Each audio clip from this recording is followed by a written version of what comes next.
이번에는 세 번째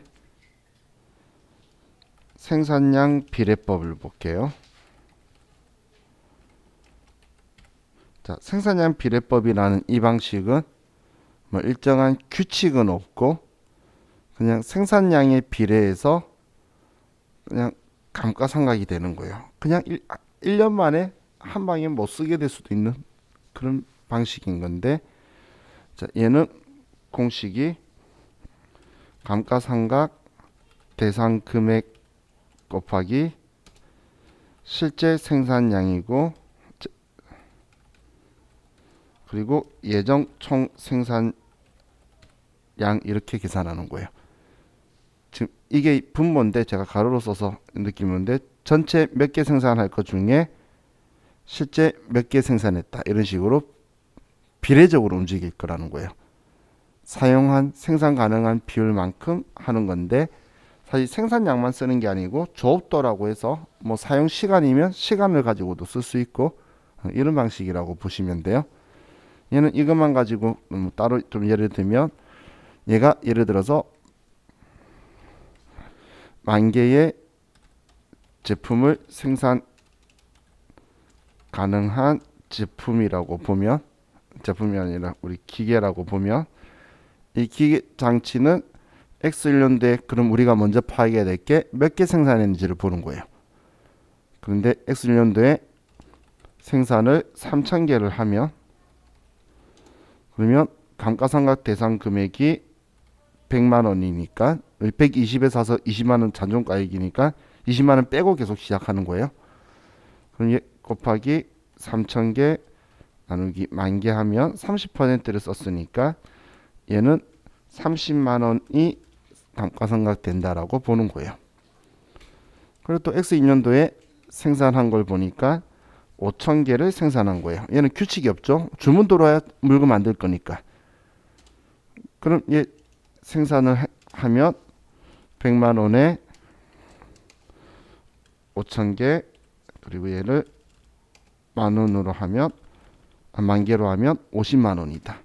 그럼 그 다음 연도에 주문이 예를 들어서 10,000개가 왔어요. 그래도 이 기계는 이제 생산할 수 있는 건 2,000개밖에 안 되죠.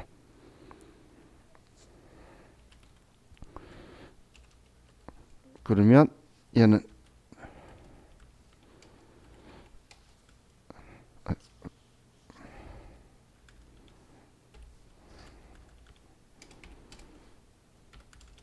이렇게 하고, 이 기계는 10,000개 생산이 끝나고 운명해버리는 방식이 생산량 비례법이에요. 그래서 일정하게 계속 가는 규칙이 있는 게 아니라 생산량에 비례해서 몇 퍼센트 썼어 이런 식으로 이제 기준점을 잡는 거예요. 그 지금은 안 그런데 옛날에 그 탈수기 중에 짤순이라는 게 있어요. 혹시 짤순이 알아요? 오, 요즘 나 못 봤는데 그게 지금은 좀 안 그런 걸로 아는데, 옛날에는 걔 고장 나야 또 사잖아. 그래서 회전수나 시간을 가지고 만들었었어요. 그 회전수를 그 어느 정도까지만 되고 더 이상 안 되도록 하는 놀라운 기술이 있는 곳이 신일이었고, 그리고 그 시간으로 잡아내는 게 한일전자였어요. 신일전자하고 한일전자가 지금도 걔네들 탈수기나 아니면 그 선풍기 잘 만들죠.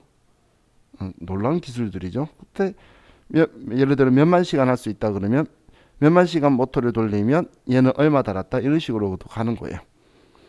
그게 이런 생산량 비례법이다라고 보시면 돼요. 자, 그럼 지금 이 세 개를 제가 같이 다 묶은 이유는 뭐냐면, 생산량 비례법 방금 했던 얘도 감가상각 대상 금액 가지고 계산을 하고 100만 원 가지고, 연수학계법도 감가상각 대상 금액을 가지고 100만 원 가지고 계산하고, 그리고 정해법도 감가상각 대상 금액 100만 원 가지고 시작하는 거였죠. 이 세 개는 전부 다 시작할 때에 잔존가액을 빼고 시작하는 거예요. 잔존가액을. 자, 그래서 이 세 개를 제가 같이 묶은 거고, 그럼 정률법을 가지고 보면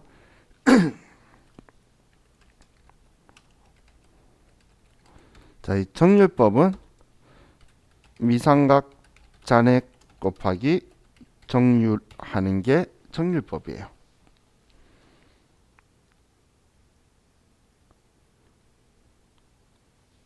그럼 5년에 대한 정률은 우리가 구하는 게 아니고 기획재정부가 옛날에 업종별로 자산별로 해둔 정률이 있어요.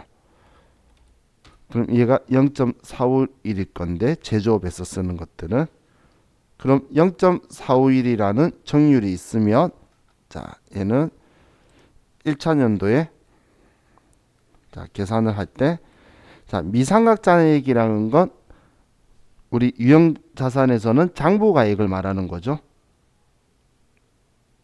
그죠? 감가상각 안 한 금액 미상각잔액. 그럼 이 금액에다가 정률을 곱할 건데 그럼 올해 샀어요. 올해 감가상각 한 적 없죠. 이제 처음 하려고 하는 거잖아요. 그렇기 때문에 1차 년도에는 바로 120만 원을 가지고 미상각잔액이 120만 원이니까 곱하기 0.451을 할 거예요.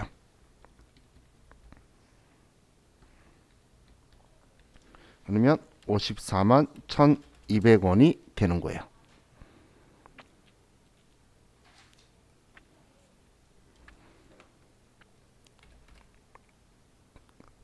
자, 그럼 X2년도는 이제 이게 취득 가격인데 X1년도에 이 금액만큼 감가상각 누계액으로 상각을 하겠죠.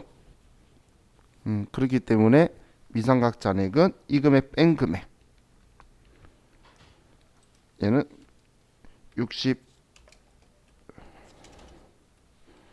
65만 8,800원이고 이 금액 곱하기 0.451이 더 됐고요. 그러면 29만 7,119원이 나오네요. 그리고 또 X3년도에 보면 그러면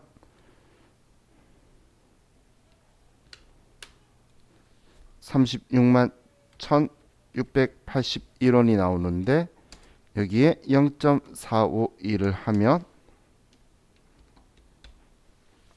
얘는 16만 3,118원이 돼요. 자, 근데 이렇게 되면 자, X3년도에 이렇게 되면 문제가 되는 게 장부 가액이 이렇게 하고 나면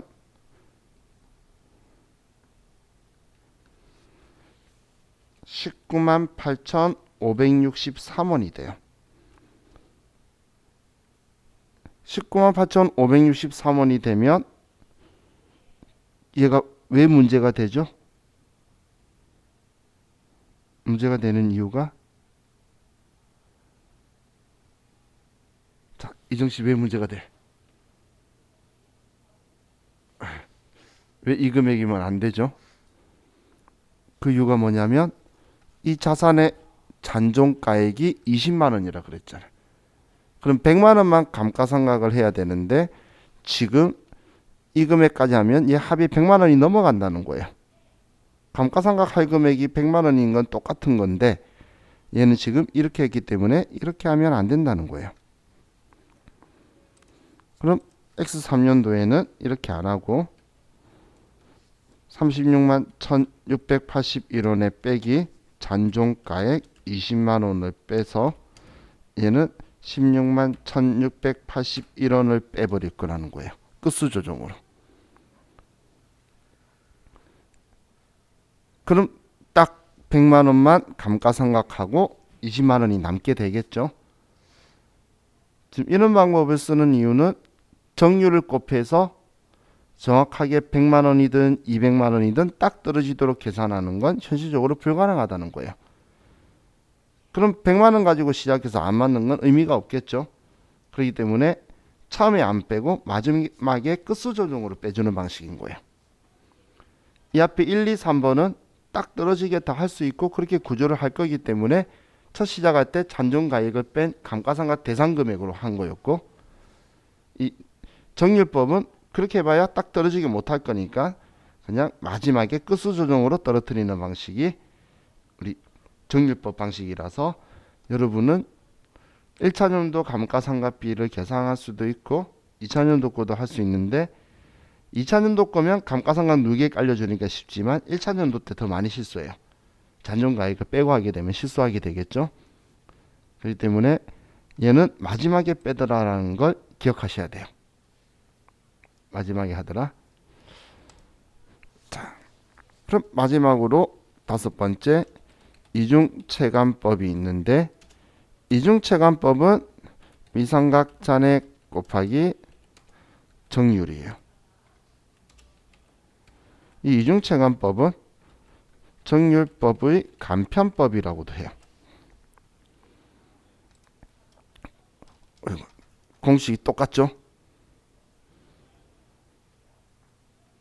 공식이 똑같은데 얘는 특징이 뭐냐면 이 정률을 모를 때 사용하는 거예요. 정률을 모를 때 정률을 내용 연수분의 2를 가지고 정률을 만드는 거예요. 내용 연수분의 2라고 하면 지금 얘가 5년짜리죠. 지금 5년짜리면 얘는 5분의 2가 되는 거예요. 그럼 정률 2를 5로 나누면 0.400이 되겠죠. 그죠?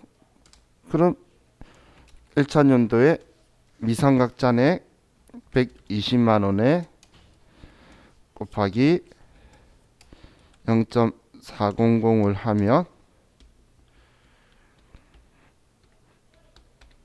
얘는 48만 원이 되는 거예요. 정률법이랑 똑같은데 정률을 이중체감법으로 내용인수분의 2를 가지고 정률을 만드는 방식인 거예요. 그럼 X2년도에는 72만 원이 미상각 잔액이겠죠. 여기에 0.400을 해서 계산하면 28만 8천 원이 되고, 그럼 X3년도에는 그러니까 43만 2천 원이 되네요. 예, 곱하기 0.400을 하면 얘는 17만 2,800원이 되고,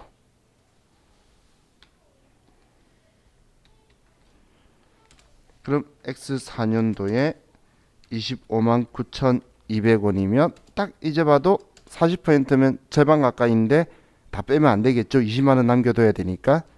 그럼 마지막에 끝수 조정으로 20만 원을 빼서 5만 9,200원이다. 이렇게 처리해서 100만 원을 날리는 방식이 이중체감법이에요.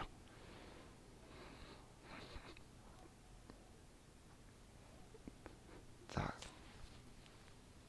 지금 제가 이렇게 많이 했는데 실기 문제에서는 필요한 거는 정의법하고 정률법밖에 없어요. 실기에서는. 근데 이론에서는 이제 얘네들을 볼 거란 이야기예요. 얘네들을.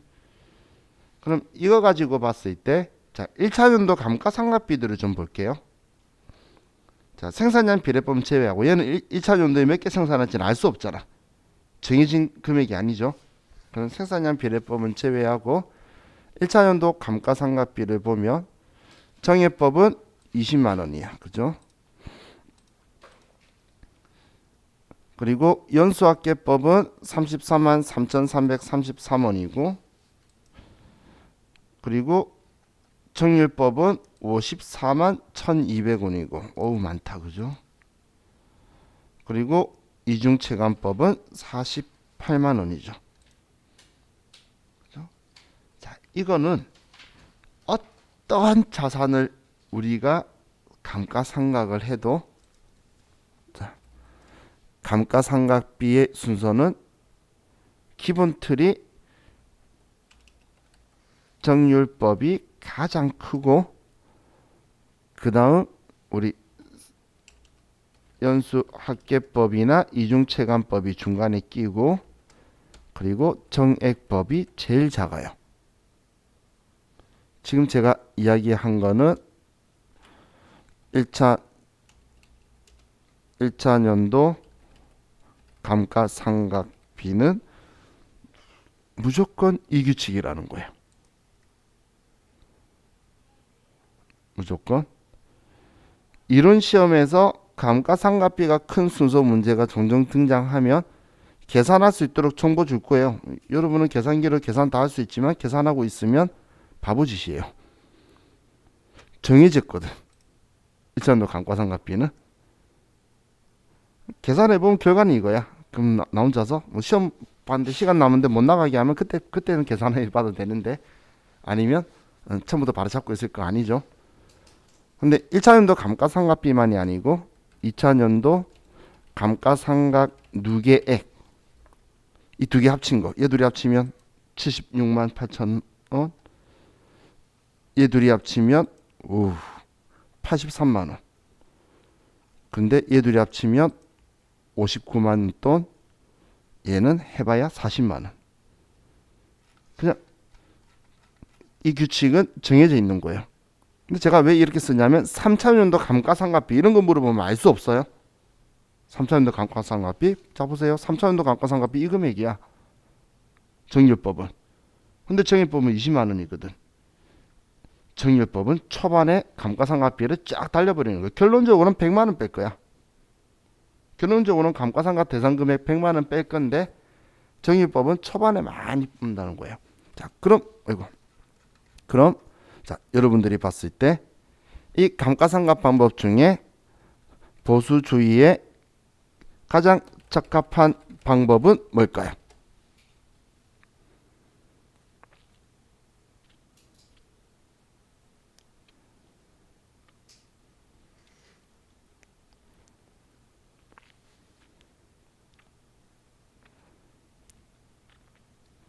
보수주의에 가장 적합한 방법?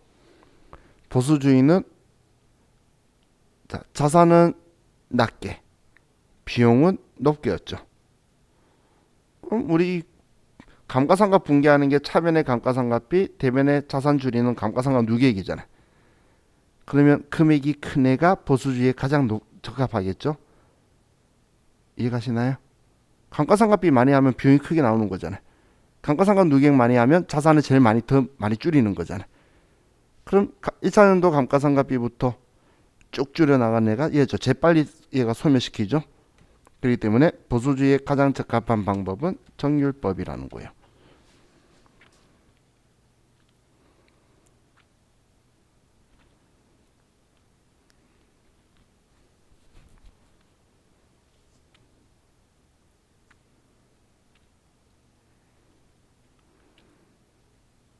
자, 그래서 우리 정률법이 보수주의에 가장 적합한데, 대한민국 기업들은 보수주의를 잘 따른다고 했죠. 물론 정말 보수주의라는 걸 알고 기업의 안정성을 보이기 위해서 띄는 건 아니에요. 사실 세금 잡혀 넣으려고 하는 거지만, 하지만 보수주의를 띄우는 방식으로 간다는 이야기예요. 그럼 보수주의를 띄우려면 감가상각 방법은 정률법을 쓰겠죠. 그죠? 그래서 우리 모든 자산의 기본적인 감가상각 방법은 정률법이에요. 그런데 딱 하나, 건물은 금액이 너무 큰 거야. 정률법을 해도. 그래서 건물만, 회계 기준도 그렇고 세법도 그렇고 건물만 정액법으로 하라고 그래요. 그것 때문에 우리가 고정자산 등록이라는 곳에 갔을 때 기본 설정 값이, 제가 건물이라고 해서 가면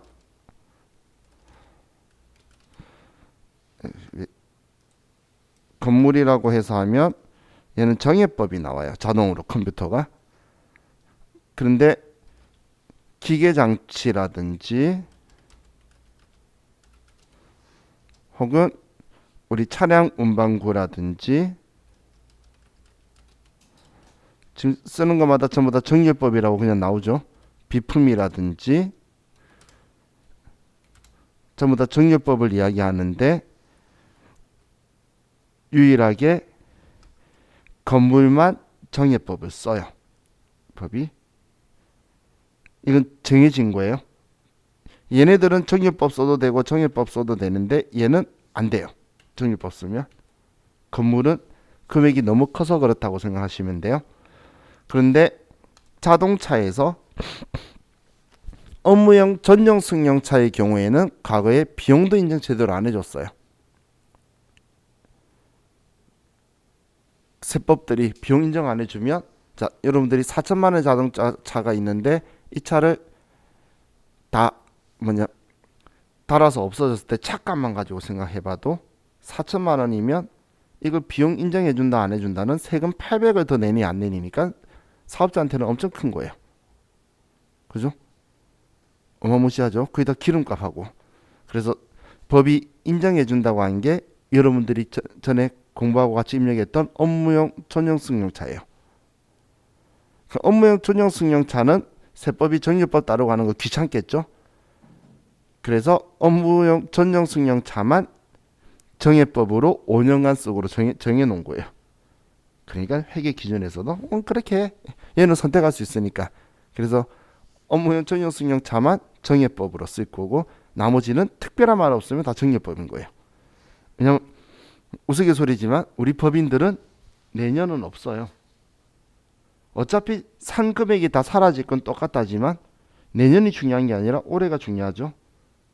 그럼 이왕 낼 세금 올해 내도 되고 내년에 내도 되면 내년에 내는 걸 원한다는 거예요.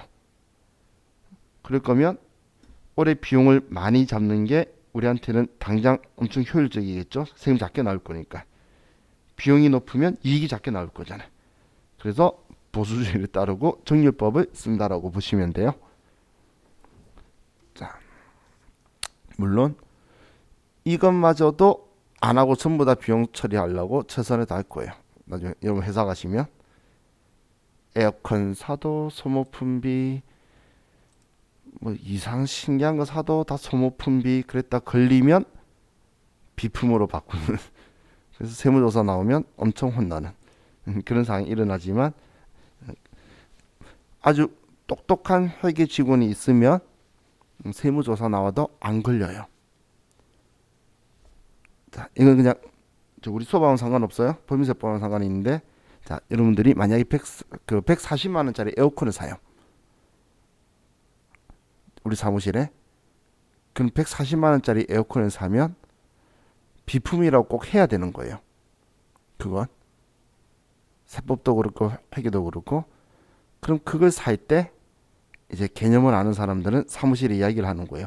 70만 원짜리로 세무계약서 2개 끊어주세요. 그러면 100만 원 이하의 소액 자산은 비용 처리해도 돼요. 그러면 70만 원짜리 2개를 끊어서 소모품비 하고 날려버리면 끝내버리는 거예요. 그런 게 이제 일반적으로 원하는 간섭이기 때문에 그렇게 해요. 컴퓨터 우리 시험에서 무조건 비품이라 해야 돼요. 전자장치는 소모성이기 때문에 200만 원짜리 컴퓨터 사줘도 소모품비 해도 돼요. 그걸 비품이라 쓰는 놈이 있으면 그만두고 딴 데로 가야 돼요. 그냥 꼬장 피우는 거예요. 아니면 아무것도 모르는 사람인 거예요. 그 컴퓨터는 1000만 원짜리 컴퓨터도 소모품비라고 해도 세무조사 나와도 아무 말 안 하는 거예요. 여러분들 휴대폰 다 100만 원 넘죠? 그죠?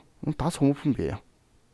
휴대통화장치, 컴퓨터, 전자기기 장치들은 왜냐면 소모성 담화기고 5년 이상 절대 못 쓴다는 거 알거든. 5년 뒤면은 통화도 안 될 수도 있잖아. LTE가 5G로 되고 LTE가 사라질 수도 있는 그런 세상이라서 그래서 그렇게 하는 걸로 법도 회계도 하고 있어요. 이건 나중에 여러분 회사 가면 저한테 많이 물어봐서 이야기하는 것도 있어요. 전에 누가 선풍기 가지고 이야기하길래 내가 마음이 안 좋았어요. 왜냐면 우리 시험에서는 선풍기가 비품이 맞아요. 시험에서는 선풍기가 얼마 하겠어? 비싸봐야 10만 원 안 하겠죠. 그럼 여러분은 선택은 당연히 소모품비로 하시겠죠. 이제 시험 때 소모품비로 하시면 절대 안 돼요. 시험 때는 비품이고 회사 가서는 소모품비예요. 자, 이렇게 하면 우리 감가상각하는 방법을 이제 같이 봤고 자, 그럼 자, 우리가 감가상각하는 걸 봤으면 이제 유형자산의 처분이 다음에 나오는데, 자, 처분 보기 전에 자, 우리 취득 부분의 건설 중인 자산하고 자본적 지출, 수익적 지출을 먼저 이번 시간에 정리를 좀 합시다. 자, 이제 건설 중인 자산을 많은 분들이 또 오해를 하시는데,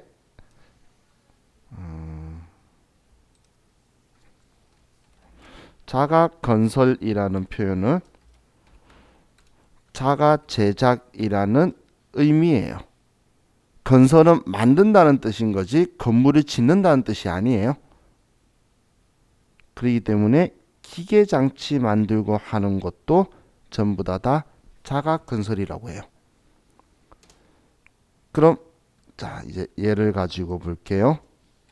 자, 우리 회사가 기계 장치 제작을 의뢰를 했어요. 그래서 계약금 의뢰를 했는데 계약금부터 쓰고 있어.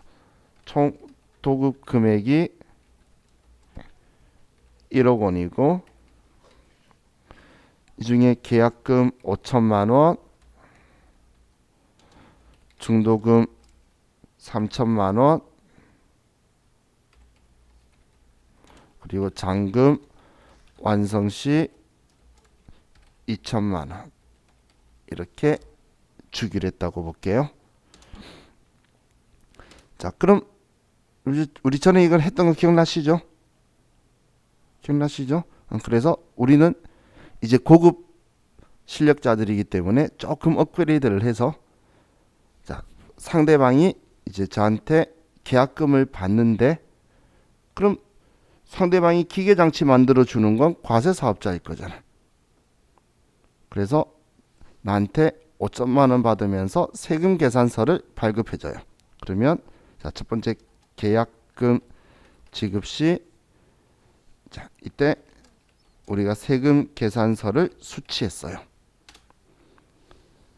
자, 그럼 상대방은 중간 지급 조건부니까 대가의 각 부분을 받기로 한 때 이때 과세 표준은 계약에 따라 받기로 한 대가의 각 부분 이 금액만 세금계산서 발행해 줄 거예요. 그럼 난 세금계산서 받았는데 매입세 공제 되겠죠?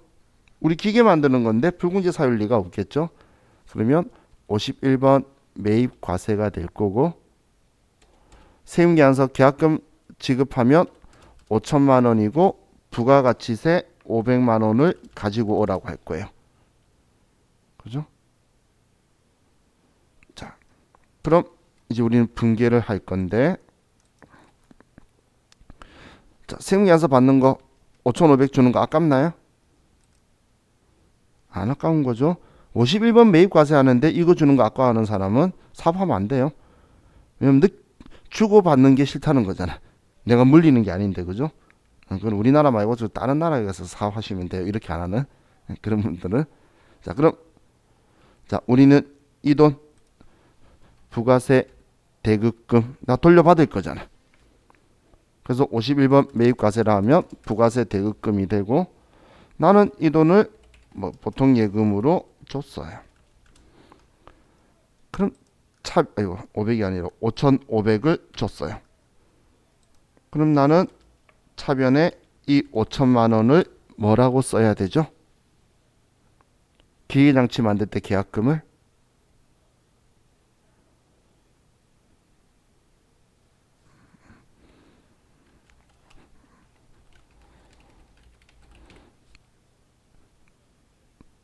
박순희 씨 이거 말한 거 맞죠? 건설 중인 자산? 아니었어? 딴 말이었어.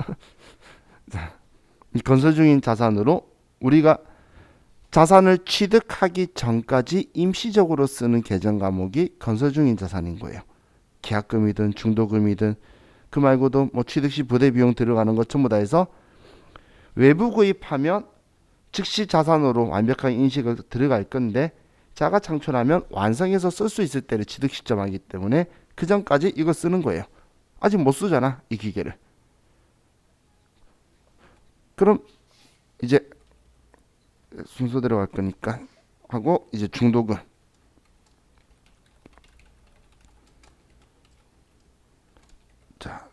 이때도 세금계산서 수취했으면 51번 매입과세 3천만 원짜리를 받고 부가가치세 300만 원 달래요. 그럼 주고 돌려받으면 되지. 그럼 나는 이번에도 부가세 대급금 건설 중인 자산 300만 원 3천만 원. 그래서 보통예금에서 3,300만 원을 줬다. 자, 이렇게 썼어요. 그럼 우리 이제 완공시 잔금 지급. 자, 이때 세금 계산서를 당연히 완성했으니까 받겠죠. 그럼 51번 매입과세로 2천만 원 줬으니까 2천만 원에 200만 원짜리를 받고 나는 이 200만 원 돌려받을 거니까 차변에 부가세 대급금이 맞는데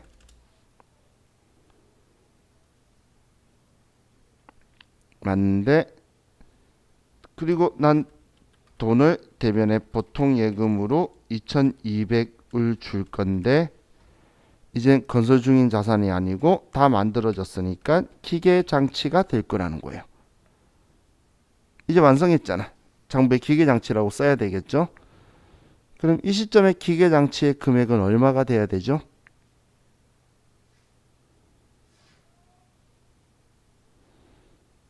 그러기 위해서 이제 우리는 과거의 장부에 건설 중인 자산이라고 써뒀던 금액들을 이제 확인하는 거죠. 이걸 위해서 뭐든 거. 그럼 총 전체 8천만 원 있었네요. 이제 완성했으니까 대변으로 지워주는 거예요. 금액 8천만 원이다. 얘네들을 이제 분개해서 지워주는 거죠. 그리고 이제 참여의 그런 기계장치는 건설 중인 자산 8천하고 2,200 준 것 중에서 200만 원 돌려받는 거 뺀 나머지 1억짜리였잖아. 1억이 취득 원가가 될 거라는 거예요.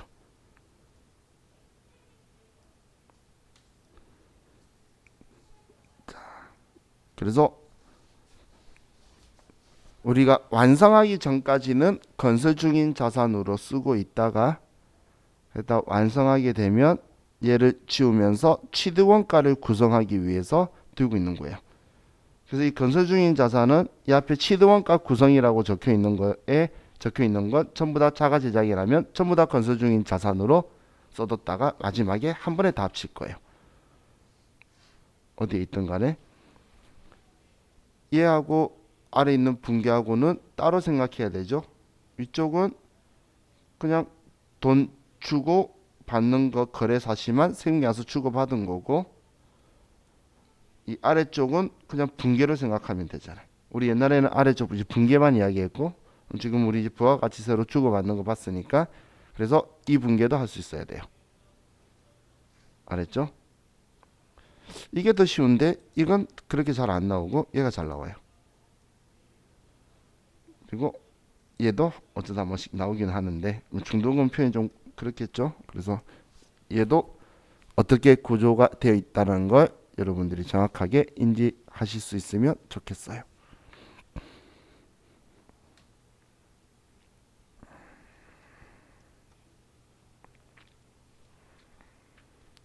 자, 그럼 이제 건설 중인 자산을 받고 이제 바로 위에 자본적 지출, 수익적 지출.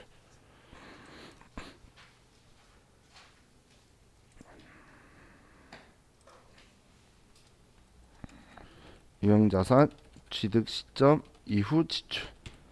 자산을 이제 영업활동에 쓸 수 있도록 되어서 얘를 쓰는데 이 자산한테 돈 들어갔다 그 소리예요. 취득 시점 이후 지출이라는 건 이제 얘한테 돈 들어가네 그 이야기인데 자, 얘 돈 들어갔을 때 우리는 이걸 우리 수익적 지출과 자본적 지출로 둘로 나누는 거예요.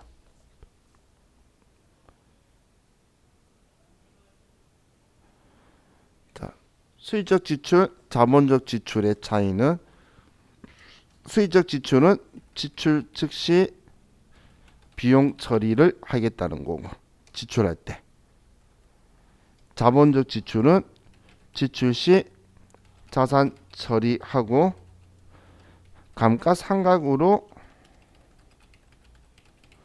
비용화 하겠다라는 게 자본적 지출이에요. 얘 둘이는 즉시 그러니까 얘는 죄송해요. 전액 비용 처리한다는 이야기고 얘는 자산 처리하고 감가상각하는 사용하는 기간 동안 나눠서 비용 처리하겠다는 거예요. 이유는 간단하다라고 전에 이야기했던 거 기억나시나요? 돈 많이 들어가고 작게 들어가니까.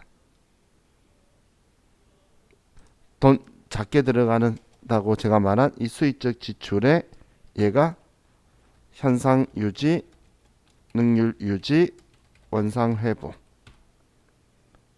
이런 것들 있죠.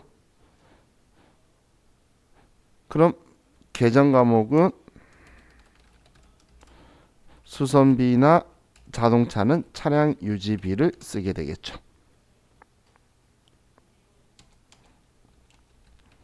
근데 자본적 지출은 내역 연수 증가하거나 용도를 바꾸거나 혹은 증축, 개축, 증설 이런 것처럼 돈이 많이 들어가는 거.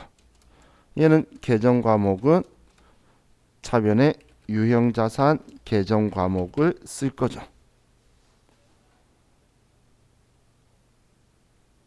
지금 지출한 거에 대한 거니까 대변엔 돈 나갈 거고 차변에 수선비라고 쓸 거냐 기계장치라 쓸 거냐 이런 식인 거예요. 엔진 오일 교체했는데 차량 유지비라 쓸 거냐 차량 운반고로 쓸 거냐 이 구분하는 거예요. 여러분들이 생각을 하실 때 자본의 친구는 자산이니까 자산 계정 과목 쓰고 수익의 친구는 비용이니까 비용 계정 과목 쓰시면 돼요. 그죠? 그렇게 보셔야 되는데 수익적 지출, 자본적 지출 말 안 해주시면 우리 전에 뭐 주요 수선 이런 것들 하는 것도 자본적 지출이죠. 그런 것들로 우리는 여기 유형자산 계정 과목으로 쓰셔야 되는 거다. 자, 그럼 이제 다음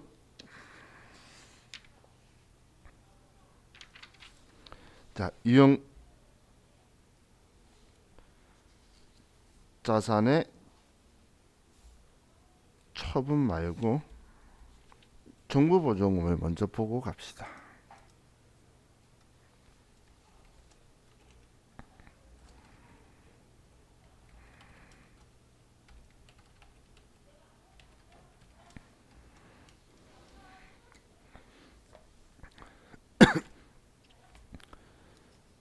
자,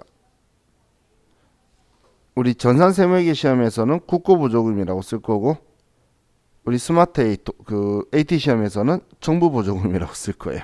개정 과목 같은 건데 이 두 프로그램이 서로 다르게 쓰니까 뭐 우리 둘 다 기업들이 못 받아서 안 받는 거지 안 받고 싶어하는 회사는 없다는 거 알죠?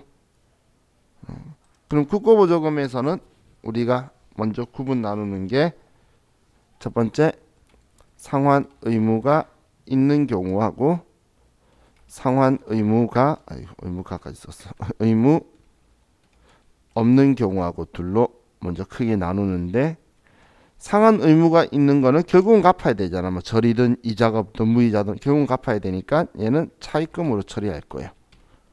결국은 돈 갚아야 되는 거니까 어디 갚을 거다고 쓰는데 근데 상환 의무가 없는 경우에는 우리는 국고보조금이라는 계정 과목을 쓸 거예요.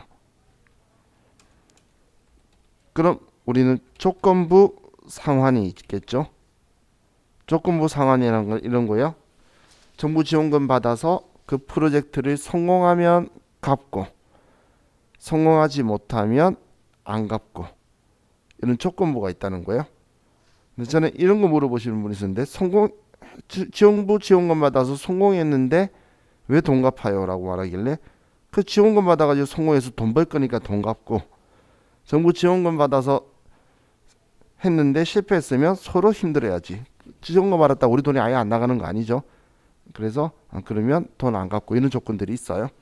그럼 조건부 상환이면 일단 이때는 차입 시 차익 지급 받을 때는 시점은 얘는 차입금으로 처리하고, 그리고 면제받게 되면 면제 시점에 채무 면제 이익이라는 계정 과목으로 쓸 거예요. 바꿀 거예요. 그럼 어떻게든 그럼 조건부 상환이든 뭐든 상환 의무가 아예 없는 것만 국고보조금 쓰는 거고, 그 아니면 일단 차입금이라 쓰는 거예요. 얘는 했다가 안 갚아도 되게 되면 채무 면제 이익으로 해서 얘를 지워버릴 거다, 그 이야기예요. 일단 두 종류 이해가시죠? 그럼 우리 시험에서는 상환 의무가 있는 건 뭐 이런 때 글로 적혀 있는 거 말고는 안 나오고, 실기에서는 그래서 상환 의무 없는 걸로 나올 거예요. 상환 의무가 있는 거는 차입금이니까 잘 안 나와요. 거의 못 봤어요. 그럼 상환 의무가 없는 거에 국고보조금을 가지고 자 하나의 분개만 딱 해보고 이번 시간 쉴게요. 자 보시면 우리가 기계장치 1,000만 원짜리 구입하기 위해 국고보조금 400만 원을 보통 예금으로 지원받다, 이렇게 했어요. 자, 그럼 보통 예금에 지금 400만 원이 들어왔다는 이야기죠. 그럼 차변에 보통 예금 400만 원이 들어왔어요. 자, 그럼 생각을 한번 해볼게요. 보통 예금 내 통장 잔액에 400만 원이 들어왔으니까 당연히 보통 예금 잔액을 높이는 건 맞아요. 맞는데 근데 이 보통 예금 또는 정부 보조금이 내 돈인가요? 내 돈 아니죠. 근데 내 돈 아닌데 차변에 보통 예금이다 400만 원 올리면 자산이 증가할 거잖아. 그죠? 그럼 이 400만 원에 근데 자산을 증가 안 하게 시켜야 되지만 통장 잔액은 맞아야 될 거잖아. 그럼 보통 예금 통장 잔액 맞추기 위해서 높이면서 자산을 400만 원 증가 안 시킬 수 있는 방법은 뭐가 있을까요?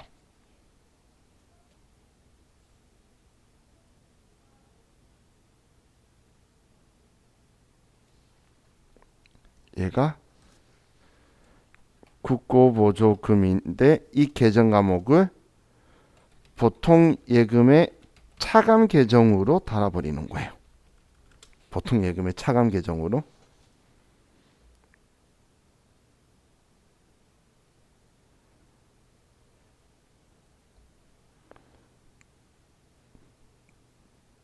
자,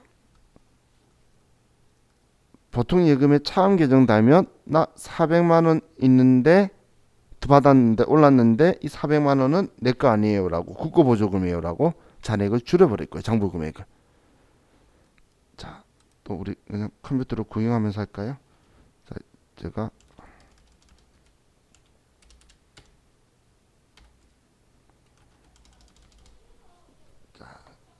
지금 우리 회사가 재무상태표에 보통 예금이 1,000만 원 있다고 적혀 있죠. 그런데 400만 원을 받은 거예요. 그러면 자, 계정 과목을 여기에 국고보조금 차감 계정으로 보통 예금 짝지를 하나 만드는 거예요.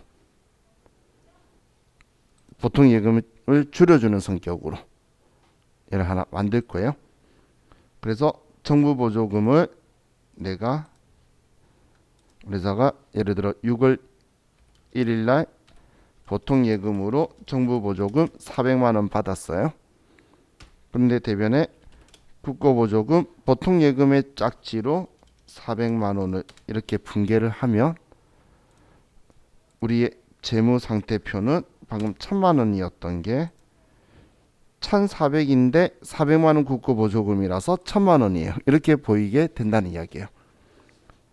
그럼 통장잔에 맞추고 내 장부 금액은 자산 안 높였고 이렇게 되죠. 이렇게 하기 위해서 우리는 얘를 당좌 예금 받았으면 당좌 예금의 차감 계정, 보통 예금 받았으면 보통 예금의 차감 계정으로 할 거라는 거예요. 자, 이 계정 과목의 성격 이해가시죠? 받은 잔액 맞추고 자산 금액 안 높이기 위한 제일 좋은 방법이죠. 이게 이제 우리가 받았을 때 이 조건은 제가 이걸 안 썼네요. 상환 의무 없음, 이게 전제 조건이죠.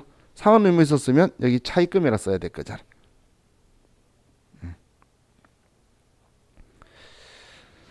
자, 우리 이번 시간 여기까지 하고 쉬었다가 또 마지막 시간 합시다. 쉬었다 할게요.